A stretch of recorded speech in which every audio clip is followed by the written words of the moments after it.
This is our guest bedroom in our home, and it's already getting emptied out in anticipation for the move. We won't be able to bring this bed to Boston, but I love this bed and our guests have loved it too.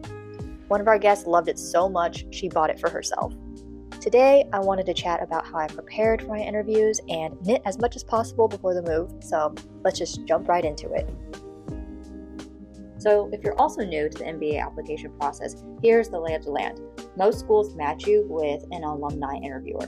The school gives them your resume and contact info, and the interview is more or less a vibe check. They make sure you're a real person and help answer any questions you might have. I can also only assume that they also try to sell you on the school a little bit too. But for Harvard Business School, the interview is not a blind interview. Someone from the admissions team interviews you. They have read your application, identified the holes, came up with questions, and are more prepared for the interview than you are. Oh, and they'll also oftentimes bring an observer as well. You can check out this video of mine if you want to see how my HBS interview went down. HBS also gives you the option to go in person or interview over Zoom. I chose Zoom for the convenience. For Wharton's interview, it's a team-based discussion, often abbreviated as TBD. After you get the interview invite, you choose a time, and that's how you are randomly assigned to an interview group. The TBDs are only held on Zoom. It's usually 4 to 6 applicants, and you discuss a topic for 25 minutes, present your findings in 5, and then you're whisked off to 10-minute one-on-one interviews.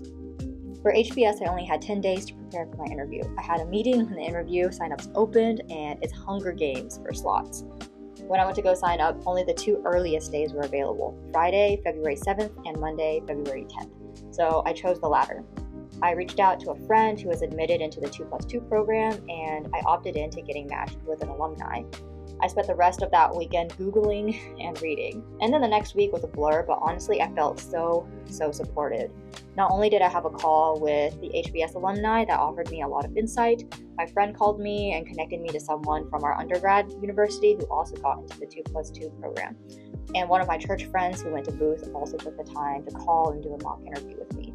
So I received a total of 3 mock interviews and 4 pep talks, and their feedback was so critical to my success.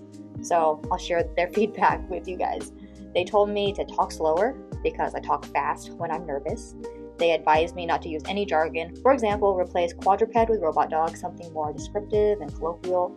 They told me to always give a personal answer rather than trying to say what you think they want to hear. This goes back to the be interesting, not impressive advice I mentioned before in my essay writing tips video. And they said, don't be scared to cut yourself off. If you spend 5 minutes on answering one question, the interviewers will not cut you off, and you will lose the opportunity to address as many questions as possible in the 30 minutes that you have. If they want to know more, they will ask follow-up questions. I was only asked one follow-up question, and this contributed to the sense that I was not performing well. But from what I understand, there are 2 types of interviews: a technical industry knowledge interview and a motivations interview. The motivations interview, I assume, is for people with more traditional business backgrounds or for those with a lot of career changes. The admissions team wants to know why they chose what they chose and how it ties into who they are as a person and a future business leader. I got the technical industry knowledge interview, which, looking back, makes total sense.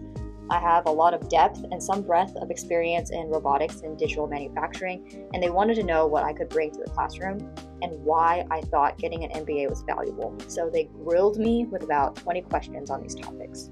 Now the Wharton interview. I already mentioned the breakdown of what to expect, and I was feeling pretty dejected from the HBS interview, so I was not very motivated to prepare for the Wharton interview, but I prepared minimally in the week I had between signups and the interview. I read a ton of posts about TBD on Reddit, and I polished my elevator pitch to be less than 1 minute. Highly recommend practicing. 1 minute is way shorter than you think. I wrote up some notes, tying it into my background in robotics, and I wasn't very nervous, and it worked out because everyone in the interview was very nice. So some helpful advice that I read off Reddit was about someone with a non-traditional background and a TBD with consultants and finance people. They didn't feel very well spoken compared to the others, so he advised to offer to keep time and take notes because you will be asked how you contributed to the discussion in the one-on-one interview. Some other questions I got in my one-on-one interview are: what was your favorite part of the interview? What do you wish you would have done differently and why? Which teammate said something you thought was particularly insightful? What do you want to major in and why? And do you have any questions for me? Overall, I think I did the best I could with the resources and the knowledge I had at the time. At the end of the day, these interviews are not necessarily something you can overly prepare for. For the HBS interview, you just need to be a subject matter expert on yourself, and the application should have made you that already. And as for industry knowledge, trust your training. You're probably invited to the interview because you have a unique perspective, so lean into it and don't shy away from it. And for Wharton's TBD, a relaxed person is a likable person. Be friendly, a good listener, prepare to be agile, and practice your elevator pitch, and you'll be golden. Let me know in the comments which piece of advice was most helpful to you, and if you have any questions, feel free to drop them below as well. Best of luck getting to the interview stage. After that, you're in the final stretch.